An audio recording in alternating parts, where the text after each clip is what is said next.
Hi అండి, అందరికీ నమస్తే. నేను మీ భానుమతిని. Welcome to Bhanu logo channel.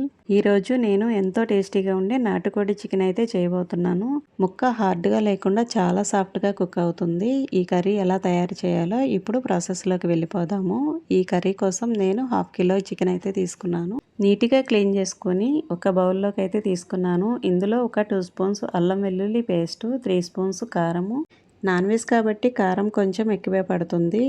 స్పైసీకి తగ్గట్లుగా చూసి వేసుకోండి. నెక్స్ట్ ఇందులో 1 స్పూన్ ధనియాల పౌడరు, 1/2 స్పూన్ గరం మసాలా, ఒక చిట్టి ఆయిల్, 1½ స్పూన్ సాల్ట్ వేసుకున్నాను. వీటన్నిటిని మంచిగా ముక్కలకి పెట్టేలాగా బాగా మిక్స్ చేసుకోవాలి.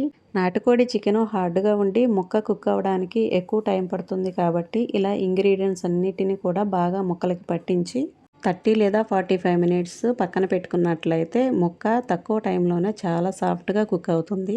ఇలా మ్యాగ్నేట్ చేసుకున్న చికెన్ని మూత పెట్టి ఒక 45 మినిట్స్ అయితే పక్కన పెట్టుకుంటున్నాను.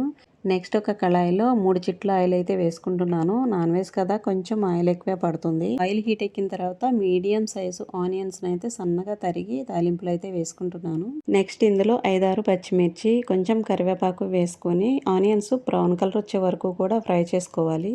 బ్యాచిలర్స్ అయినా కూడా సింపుల్గా ఈ కర్రీని అయితే ప్రిపేర్ చేసుకోవచ్చు. ఆనియన్స్ను మధ్య మధ్యలో తిప్పుకుంటూ బ్రౌన్ కలర్ వచ్చే వరకు కూడా ఫ్రై చేసుకుంటున్నాను. ఇప్పుడు మ్యాగ్నేట్ చేసిన చికెన్ కూడా ఇందులో అయితే వేసేస్తున్నాను. చికెన్ వేసిన తర్వాత బాగా మిక్స్ చేసుకొని మూత పెట్టుకొని లో టు సిమ్లో కుక్ చేసుకోవాలి. ఎక్కువ హైలో పెట్టారు అంటే కర్రీ మాడిపోతుంది కానీ ముక్క కుక్ అవ్వదు. ఆయిల్ బయటకు వచ్చే వరకు కూడా మధ్య మధ్యలో తిప్పుకుంటూ ఉండాలి. ముక్కల్లోకి 2 స్పూన్స్ కారం వేసాను కదా, ఇంకొక స్పూన్ ఇప్పుడైతే వేస్తున్నాను. కారం కూడా పచ్చివాసన పోయే వరకు ఫ్రై చేసుకొని ఇందులో గ్రేవీ కోసం ఒక 2 టమాటాలను అయితే సన్నగా తరిగి కర్రీలో అయితే వేసుకుంటున్నాను. టమాటాలు ఆప్షనల్ మాత్రమే, ఇష్టమైతే వేసుకోండి, లేదంటే స్కిప్ చేయొచ్చు. ఈ టమాటా ముక్కలను పైన ఇలా వేసేసుకొని మూత పెట్టుకుంటే కొంచెం సేపటికి టమాటాలు కూడా సాఫ్ట్గా అయిపోతాయి.